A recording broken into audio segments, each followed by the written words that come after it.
On our Exceldemy YouTube channel, we have got an interesting query.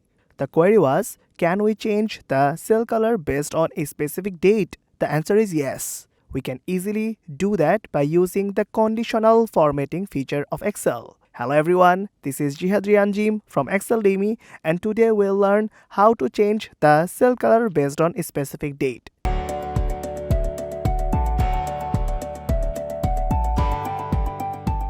At first, we have the fruit's name and their expiry date in column B and C.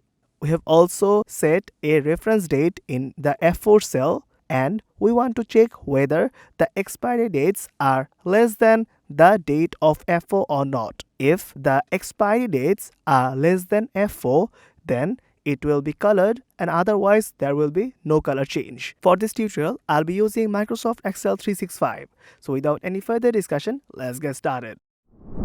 First, select the column C values of expiry date, that means C5 to C10. Go for the Home tab, and here in the styles, you'll go for conditional formatting.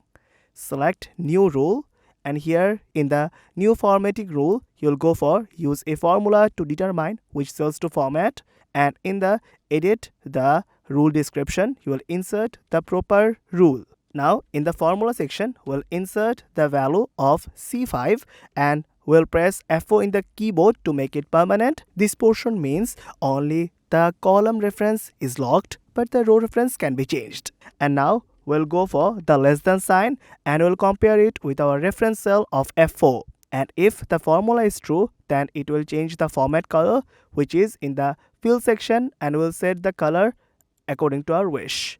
Now click OK and then go for OK to change the proper coloring. You can see whether the expiry date is less than the reference cell, then it has changed the color, but where the expiry dates are greater than the reference cell, then it has not changed any kind of color. Hope this will help you. If you have any questions, suggestions or feedback, please let us know in the comment section. Or you can have a glance at exceldemy.com. Thanks for watching our video. If you like this video, please consider subscribing for more content like this.